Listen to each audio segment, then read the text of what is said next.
And if you are competitive but you didn't make nationals, dude, this is the calling to go to. Because, hello, welcome all to episode 27 of the Win and In podcast. I am your host, Eric Dauernheim, joined with my good buddy, Gabe Honstein. And we got a lot to talk about today. We got new spoilers. The Calling Singapore happened since the last time we talked. And then we have just the upcoming nationals coming around, as well as a new PVE format as well. So a lot to get over or talk about, and let's just get into it, shall we? Oh, it's going to be awesome. And LA Battle Hardened this weekend. You forgot that. LA Battle so Hardened don't forget, this that's weekend. going into today. That is very true. Okay. I don't know where you want to start, Gabe. We got so much. Golly. I think we should start with the new PVE format and the spoilers. So we'll start the spoilers and we'll loop right in. The new PVE format was spoiled to us by IGN, which is a pretty big name. So that's kind of cool. And one of the best, determination of what is this PVE format? Is it going to be any different from UPF? Yep. I think that's what's on everyone's mind. But the spoiler United We Stand is a card that brings a new mechanic. I mean, we've seen Unity. That's not new. But the whole party mechanic is interesting. We haven't seen party in Flesh and Blood. And yeah, it's, it seems like a party of good guys here. And so in United We Stand. So we'll have to kind of see what that actually means, if we're going to get a party of bad guys. Is this a 3v3 sort of deal, or a 2v2, or whatever, right? Who knows what this is going to be, but excited all nonetheless. Yeah, no, it's going to be sweet. I keep seeing people talk about if there's a bad one. So if there is United We Stand, there's the Divided They Fall, whatever you call it. Who do you think is going to be the bad guys in the art? Who are the villains of Flesh and Blood? Yeah, so if you follow the lore at all, Viserai and Chain have been going through and wreaking havoc along with Leviah as well. And so you'd got to imagine those three are the big ones. And then I would assume Vincent is going to be in there as well. So that would kind of be the bad guy team. Okay. Yeah. I mean, can't think of anyone else. Because looking at the art on United We Stand, we see Bravo, we see Dory, but we don't see Katsu or Reinar. Maybe they're bad guys too, or they're their own little dork faction. They're just hanging out. I think, so neutral. They are. They really are. The Mysteria is kind of keeps to itself sort of deal. Okay. So that's where Katsu's from. So he kind of keeps to himself. That's why it was we don't actually know why they went to the pits. That lore hasn't been given to us, which is unfortunate. But I would assume it's something along the lines of, hey, we're trying to get Uzuri back or something. And then, but yeah, and then Savage Lands, that's really as neutral as it gets when it comes to picking sides, and I don't think Reinar cares. That's fair. He's too busy doing his things. Kano, though? Kano could be a bad guy. He looks a little crazy looking. So Kano is part of that Volcor region, which is having its own little war going on. Okay. And that's where you'll have Dromai and Phi as well. And Icelander was there as well to, kind of check in on things. So I'm thinking that's where those heroes are occupied right now, because there's another struggle going on. So I think that's why we don't see any of those heroes in United We Stand. But Dromai would be a baddie, I think. Ooh, all right. I can see it. Yeah, I've never read the lore, so I don't really know what's going on there, I'll be honest. No, I mean, I think it's good to talk about. I think a lot of people just kind of go based off the cards are, and the cards are really cool. But there's a little bit of lore as well, and it's kind of cool to go off of. So cool. Yeah. I saw a few people were wondering, where Arachne and Uzuri lies and all this, as well as Riptide. And those guys are just mercenaries, man. They're just doing it for money. I mean, that's really... If Leviah came up and gave him some gold coins to have a bounty on Bravo, then there's your side, right? So it goes. So, yeah. It'd be interesting to see what this new PvE format is going to be like. If there's going to be a good versus evil element to it, or if it's just going to be, a team versus team, or PVE stands for player versus everything, so it still could be something similar to UPF, but maybe it's different. It's they're not saying UPF cards are coming out. They said a new PVE format, so we got to imagine that there's going to be some different rules to it and something along the lines of making a party or not. Yeah. So we'll find out. It's going to be fun. It's going to be so cool. Yeah. Okay, well, that was one spoiler, which was definitely the biggest spoiler. Definitely showcased the most. I think another thing that this spoiler shows us is that that's probably all the good guy specialization cards we're going to get now. Yeah, because you can see all the heroes in the art. Mm-hmm. Yeah, because one specialization that we actually got over the since last time that we've talked is the Lexi specialization. Yep. So let me pull that up here. Well, have we gotten a Bolton specialization, or do you think we're seeing those Bolton cards? Oh, that's true. I guess we haven't gotten a Bolton specialization, but then I kind of wonder if we did. If we got Bolton and Prism kind of from Dynasty. Because we did get the Spirit of Ironer, which is a Bolton specialization. Yeah. We got the Invoke Soraya. And I almost wonder if that is what is being counted for. Because everyone else, we've seen their specialization. They're on the card on United We Stand. But we haven't seen, like you said, we haven't seen Prisms, and we haven't seen Boltons, and I kind of think it's because we got theirs in Dynasty. Yeah, no, that makes sense to me. So we'll see. Okay, yeah. Call Down the Lightning is the Lexi specialization we've gotten. It is yellow pitch, 0 cost lightning action card, and defending hero adds 1 or more, or defending cards from their hand to the chain link, it deals 1 damage to them. So basically, you deal 1 damage for every card that blocks your attack. And that's attacks, so that's multiple times through the turn. Super sweet. And then the Unity mechanic, you create embodiment of lightning. So Lexi can finally have an embodiment of lightning. But that's kind of interesting because she already has a ability to give Go again, right? With her, flipping over a lightning card from the arsenal. But then on top of that, she has Voltaire, which can give Go again as well. So does she need the embodiment of lightning? That's probably the answer. Yeah. Right? I mean, right now, like if we look at the current Lexi deck, probably not. She probably doesn't. But if you start getting creative, if you start looking at different bows, I don't know about that card yet, but maybe it is that type of deck. But she has cards like Snapshot, that can give your bows extra, extra triggers, and then she has different bows too that she can work with. She can go a Death Dealer route. We've seen Death Dealer Snapshot go. She has Shiver. She can go a Dominating Shiver route that gets a little bit of a go again here and there. I don't know. Right now, Lexi's not going to be using this, but maybe in the future, there's some cool builds that will play it.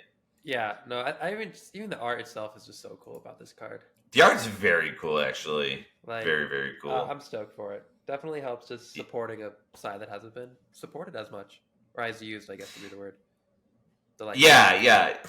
Right. No, you're absolutely right. I think Lightning Lexi could be so much fun, and I hope this helps bring that deck out for sure.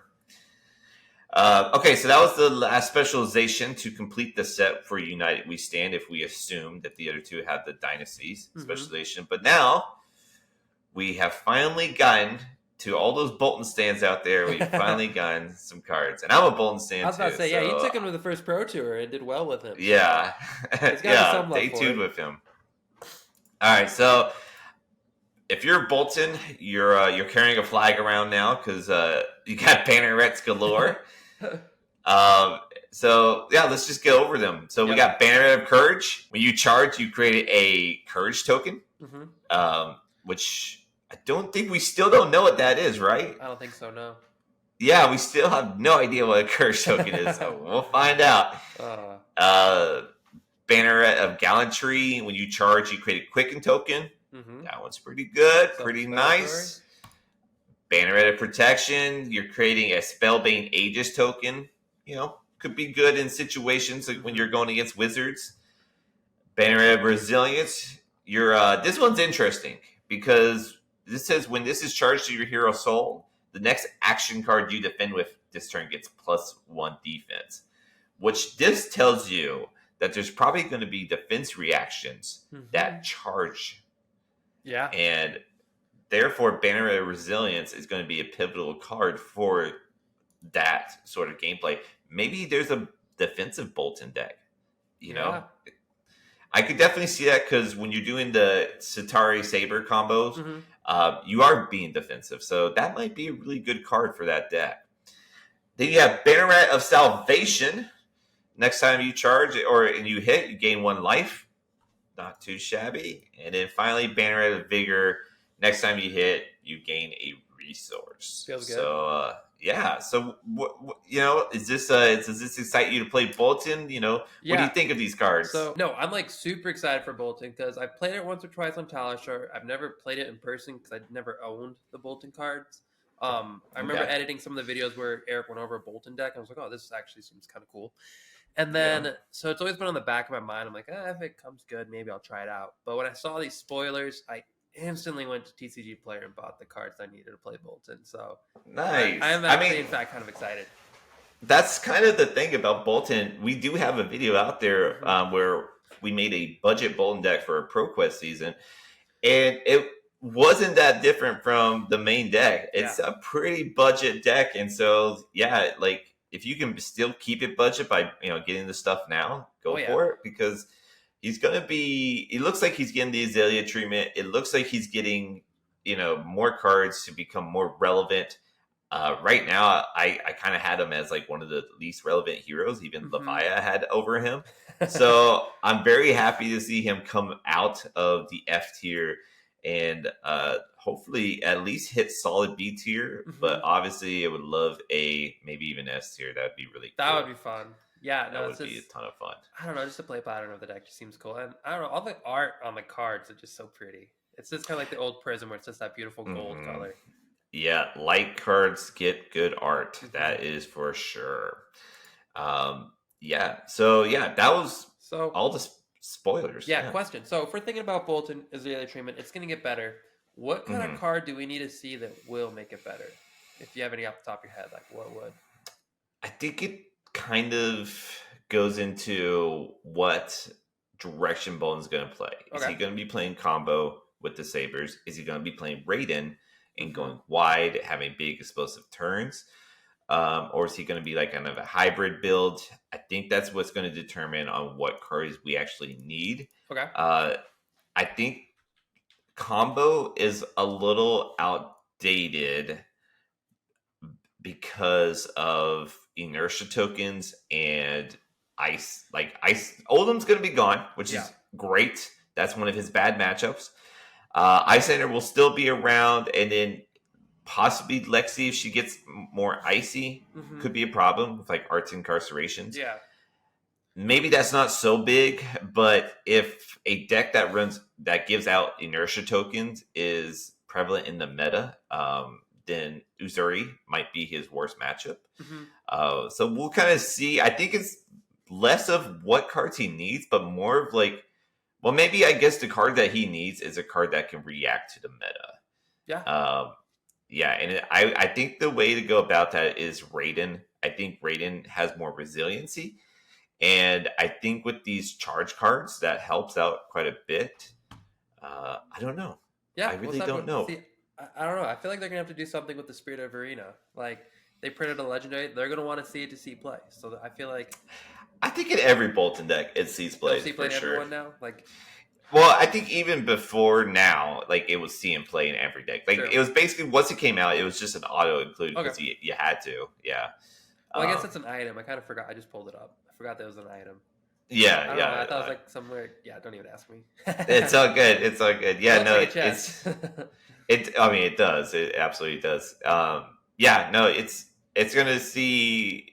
I think it's going to see more play because there's going to be more players playing Boltyn. Yep. How about that? Okay, yeah, that makes more sense. I guess I was just working out, thinking about what the card was. We have actually, I kind of want to go back a little bit in time here because we did have the Calling Singapore, and I do want to talk about that real quick because that did come up. And if you're not aware by now, Oldhim did win that one as well. So Oldham's just being like Starvo, he's going to get way and above the points that he needs. Beat out Alexi in the finals. We did get to see some unique heroes. We got to see an Icelander in the top 8. We got to see Uzuri, which is kind of what you come to expect now. 1 Uzuri and 1 Dash in your top 8, and that's what we got. And we got Dromai as well. But 3 Oldhams made it into top 8. So Oldhim is having his last parade and doing quite well with it as well. But then we also had a battle hardened that was Blitz. Yeah.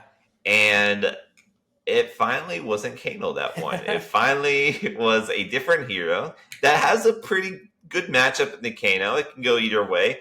But that was Chain. So Chain was able to take it. So cool. Which is pretty cool. I thought one of the coolest things is they showed like a little pie chart on what the most represented hero was in Blitz. And there was a ton of Reinhards out there, and I like that a lot.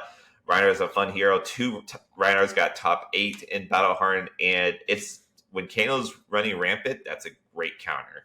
Oh yeah, without a doubt. Yeah. And then we also saw Azalea get top 8. So Azalea is making waves in Blitz, which is interesting because she never did before. So she might be competitive enough to start playing in Blitz now. Yeah, well, if you can dominate, don't have that much life, it doesn't feel too bad. I mean, that is absolutely true. That is absolutely true. So that was Singapore. I just wanted to cover that real quick. If you guys don't know, they had that sweet promo card too. Like, I think that's they had those address a little just Sigils of Solace promos. Mm-hmm. Speaking of promos, we are going to get some new promos coming up because Dusk Till Dawn is right on the horizon. Really, it is. I can taste it. It's right there. I mean, we're gonna be getting spoilers here in just a week or two, easily. A week or two, yeah. By the time this is out, it'd be a week and a half probably. Yep. So it's really, really close. And some of the promos that you get from the release event will be the Herald of Ravages. Rainbow foils, full arts, which is what you need. If you're a Prism stan, you're going to be collecting all the Herald's full art foils. So this one allows you to get your Ravages in. And then the winner gets some Prism cold foil or Vincent cold foil. Yep. There's 2 of each for each event. So a lot of chances. I'm sure some will be raffled off and whatnot. So there's a very good reasons to go to your release event, which is going to be Monarch Draft. I think some stores have the option to make it like a pre-constructed release, but I think a lot of stores are probably going to be doing Monarch Draft so that you can have your chance at playing Monarch to get these Monarch heroes. I guess they're going to be Dusk Till Dawn heroes, but they're from, the Monarch set. Yeah. Which is, what we've been excited for, what we've been putting up videos for on how to draft and the complete guide we just put out today. So if you want to get those promos, those cold foils, definitely give those videos a glance. They are worth your time for sure. Oh, yeah. I know you learned a few things there, Gabe. I learn more than I probably ever learn every time I edit these videos. I watch them for an hour, and I'm like, all right, I feel confident. Go show up. My Prism, go home, be excited. Oh yeah. So I'm excited to just kind of draft Monarch again and have a chance to win something from it. So that's pretty cool. Yeah, no, it's just a sweet format, sweet art, sweet cards. It's just like it plays so differently compared to like even Outsiders or Tales of Ari or any of those. Just the different mechanics are.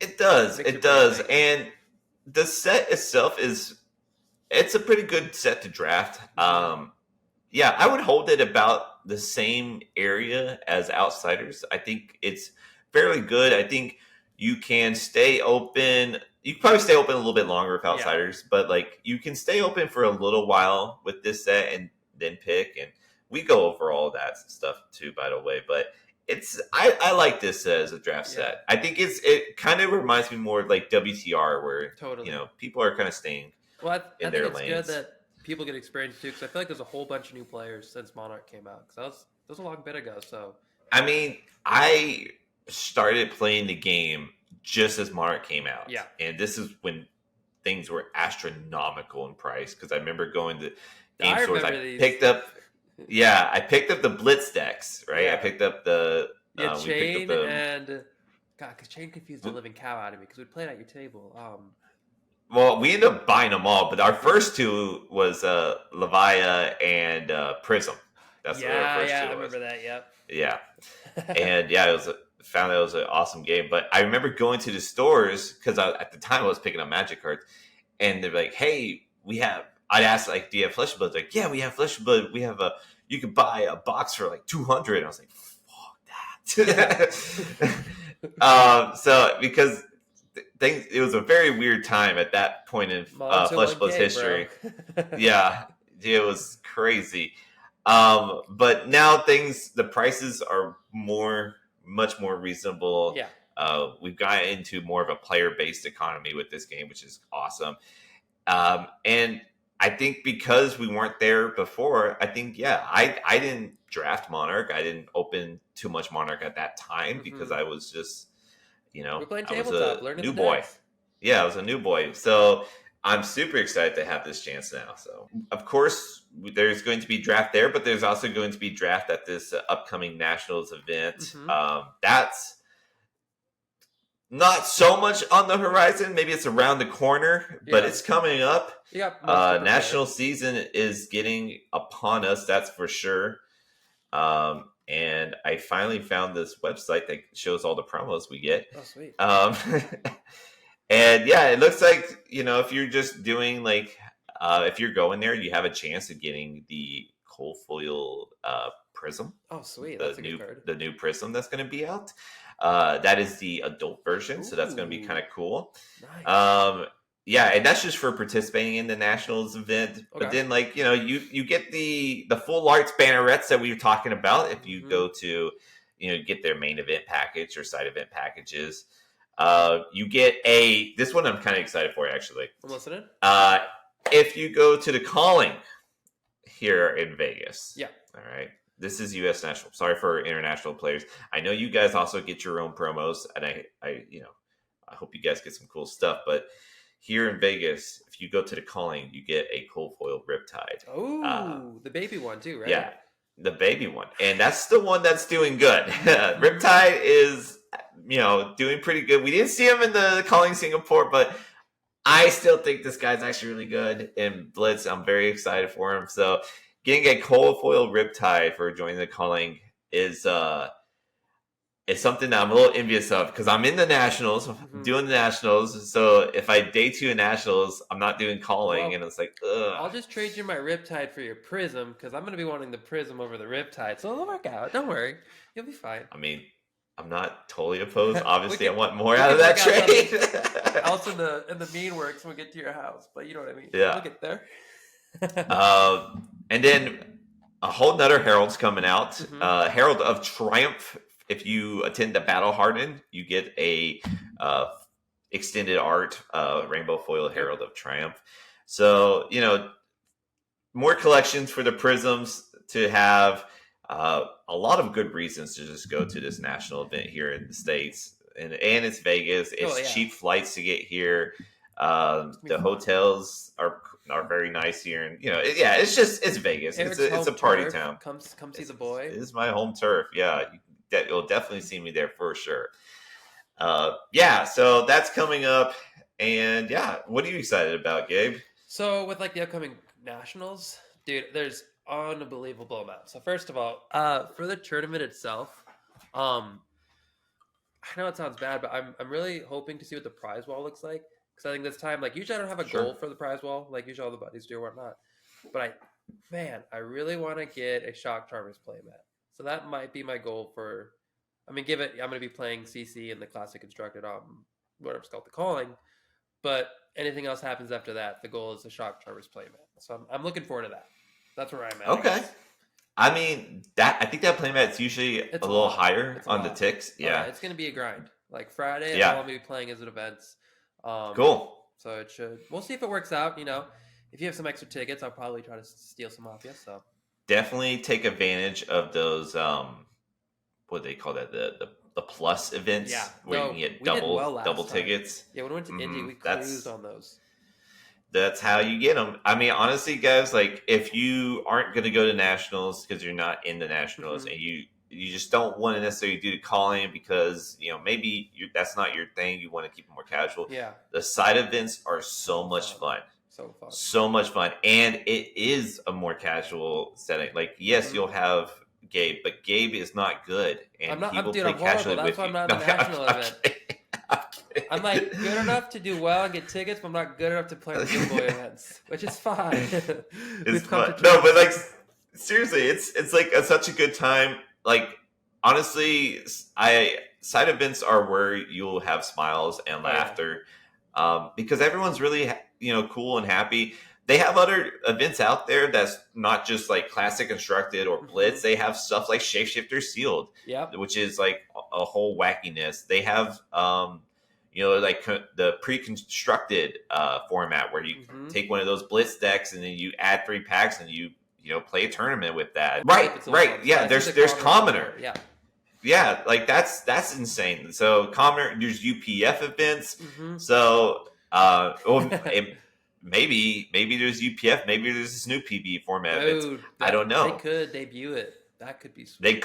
They really could. So I think there's a lot of reasons to go, even if you're not competitive, because the side events are so much fun. And if you are competitive but you didn't make nationals, dude, this is the calling to go to. Hang out with me. Because yeah. Like if you think about it, the really good players are going to be in nationals. Oh yeah. Right? So, and the really good players of those are going to day 2, which means those players aren't going to be at your calling. So if you want to play a calling and you want to do well at calling, don't be discouraged if you didn't make the nationals. Don't be discouraged because you get to play this calling that is going to be easier than nationals would be. Oh yeah, it's going to be awesome. I think another thing I want to go over with this whole national thing, this is it's on the same topic, but looking at the vendors that we're going to have there, have you seen that part of the website yet? I don't think I actually have yet. There's a beautiful what are we looking at? That says Metal Fab Tokens. They actually made it on the website for SCGCon, so I thought that was kind of cool. Oh, dope! Yeah, which means we will be there as well, as Flesh and Baubles under the banner of Metal Fab Tokens. So, and we'll have all new product out there, both on the Metal Fab Tokens and on the Flesh and Baubles tokens side. We'll have new shirt designs out, new keychains, and then maybe even a new spoiler of let's say a spoiler of a concept that's coming out. So that might be out there. No promises on that one, but we already have the shirts underway. Nice. The keychains will be underway. So that's definitely going to be out there. And then there's a lot of stuff on Metal Fab Tokens that is coming as well. We got new metal cards on the way. Sweet. We have obviously we got new metal tokens. Maybe some other accessories. I'm not going to say too much because it's not. There's an NDA side, right? Yeah. But there's a lot to be excited for sure. And then of course you'll have the infamous resource coin that will. Yeah, the exclusive resource coin that is coming out, and I've seen it, and it does look really. Oh my lord, dude! It's gonna. There's no way it doesn't sell out within the first 30 minutes. And they always do. They do. that line's gonna be longer than any of the actual casino lines. It's gonna be bigger than a buffet line. It's gonna be crazy. Yeah. Another thing though, while we're still on the topic, I don't know if you caught this at all, but there is gonna be some more special promos for the Las Vegas National Tournament. It's not gonna be for the participants in the tournament. It's for the cosplay contest. Have you seen that? That's true. I did see this. I don't know what they do. I did see this. Playmat's new promos. So so you'll still have the tailor. First place still gets the tailor. All right. But going down, there's a top 8. Is that crazy? Cool. Like, we might have to try. Yeah, so there's a top 8, and they get their own promos, and then there's a participation promo. So there's a lot, like, that's another reason to go. If you are into cosplaying, if you're into, dressing up as your favorite character, or someone that is, tell them. It's a great opportunity. Yeah, we will find out. So very, very stoked about that as well. Actually made me think about, all right, what could I cosplay We could get Cheyenne to do it, I mean, she's going to be at that booth. She'll be dressed up at the booth. And then I'll cover for her when she does the contest. I just don't know why I can't do it, all right? You're going to be in the top 8 at Nationals. How are you supposed to do it then? I might have to pass on the top. Oh, it's Saturday. It's going to be day 2. You got this. You could do it. You would make a mighty fine Dorinthia. I could bleach my hair. I could do that easily. Yeah. Oh, okay. All right. I digress. All right. Yeah. And then let's see. I think the last thing to talk about is what's actually here, like basically right now, and that is the Battle Hardened Los Angeles. Here again, we will have a booth there. Metal Fab tokens with Flesh Bauble product. We won't have the new shirts out there. We won't have any of the new products. That's all going to be saved for Nationals. But if you didn't get your hands on some of the products at the Pro Tour, we will have those same products here. And we're looking to have the shirts there as well. Hopefully that comes in on time. It's going to be pushing it. I think we can get it, though. Oh, yeah. It'll work out. I'm very confident. I mean, we will have shirts there. So, but yeah, that's around the corner. It's going to be classic constructed. This might be one of Oldham's last chance to get more points on the board. I'm going to be going there. I just won an armory yesterday, and I got some Uprising packs, and I opened a cold foil Frost X off them. So all right. I was already leaning towards Icelander, but I think that kind of solidified that I will be playing Icelander for that event. Yeah. So excited for that. And then, so that's Saturday. And then Sunday, there's the Age events, the Arcane Games and events going on, which is a monthly deal. This one's going to be, probably one of the bigger ones since people will probably stay from the Battle Hardened. And I actually think the pricing is a little bit better on it too. So really, I haven't looked at that yet. I think the cash pricing is so. Obviously, you get a gold foil if you win the Battle Hardened event and a PTI. But I think you can get a little bit more cash at the Age event. I'm not 100% sure on that, but I think that's what I remember. So I'll be doing both of those. They're both a day event, so we'll be there both days and doing both of them. So if you're going to Battle Hardened LA, come by and say hi. I'd appreciate it. And hopefully, we can kick ass. Yeah, the way it should be. I love that. Yeah. So, yeah. I don't know. What do you think, Gabe? There's a lot of events coming up. I can't stop thinking about the spoiler season coming up 2 weeks away. It's like, I'm excited for Battle Hardened LA. Coming. But we got a whole new format around the corner, new cards to look at. I want to know. I just want to play Prism. That's all I know. Officially, June 30th is when the spoiler season begins. We have so many videos come out with at that time. A nosebleed. It is, but we like doing it because it is fun to come out with those videos. It feels good. You hit publish, and then you start frantically thinking about the next video. It's just like a little side. Yeah. It feels so good. I make one video at like 2 a.m. at night. I'm like, okay, get ready for the next time. I'm like, oh god, here we go. Yeah. No, I'm really excited. So you guys definitely have the notification bells turned on for that time of the season because it will be groundbreaking information. Maybe. Yeah, we're gonna try to get them out as soon as possible. We usually have a pretty good, decent record with it. Yeah, that's a lie. But that's the biggest lie I've ever said. I don't know if you guys have been around for our spoiler season, but it's like spoiler season anticipation when the next one will come out. Yeah, it's what happens is in the beginning, like we're always wondering, like, should we do a spoiler video right now? It's like, has enough came out, and then it's not until like I said, like 2 a.m. at night. It's like, okay, I guess that's all the spoilers for today. we could do that. And then so I film it at 2 a.m. Gabe wakes up at like 5 a.m. and makes it. And that's where we're at, baby. So it's too good. It's too good. Yeah. Yeah, I think that covers it. You know, a little longer on this episode, but that's because, you know, we took last week off and, you know, so we have more to talk about this week. But yeah, super exciting. A lot of exciting news, a lot of things to come. And I kind of think we'll talk about a few spoilers coming the next podcast as well. Oh, yeah. So and then we'll have after the Battle Hard that you've competed in. So it'll be... We'll have some stuff to talk about for sure. So yeah, keep your ears tuned for that one. But I guess until then, I appreciate you guys listening. Appreciate you, Gabe, for you know, doing this with me. And yeah, we'll catch you guys on the rewind. Keep on fabbing.